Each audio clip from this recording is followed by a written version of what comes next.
Aveva appena 30 anni Arianna Sittoni, travolta da una valanga mentre stava praticando sci alpinismo sulla catena del lago Rai nel Trentino orientale. Era originaria di Pergine Valsugana e sognava di diventare guida alpina. Insieme a lei Guido Trevisan, 46 anni, di Noale nel Veneziano, anche lui esperto escursionista.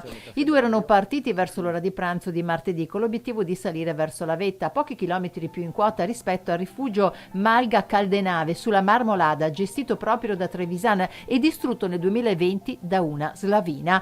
Nella salita i due sono stati travolti da una valanga che ha sepolto Arianna e ha lasciato al compagno di salita una chance di salvezza, seppur ferito in maniera grave.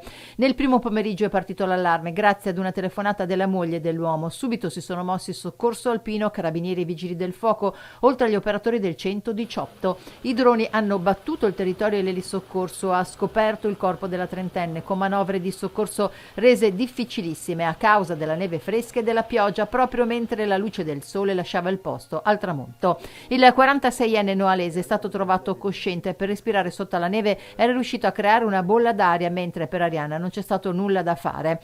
Solamente alle 22:30 i soccorritori in sci e quad, viste le condizioni e la zona impervia, hanno portato in salvo Trevisan caricandolo a bordo di un'ambulanza diretta verso l'ospedale di Trento. Le operazioni di recupero del corpo della ragazza sono previste per le prossime ore. La trentenne, che sul suo profilo Instagram postava sempre le sue avventure in montagna, lo scorso luglio aveva vergato un profondo pensiero subito dopo la tragedia in Marmolada in cui morirono ben 11 persone. Si era infatti ritrovata nelle stesse ore ad arrampicare non distante dal luogo della tragedia. Ci trovavamo proprio lì, a sud della Marmolada, ignari di tutto. Scalavamo quella parete mentre dall'altra parte un enorme pezzo di calotta si stava staccando, portandosi dietro tutto e tutti, così vicini, ma così lontani.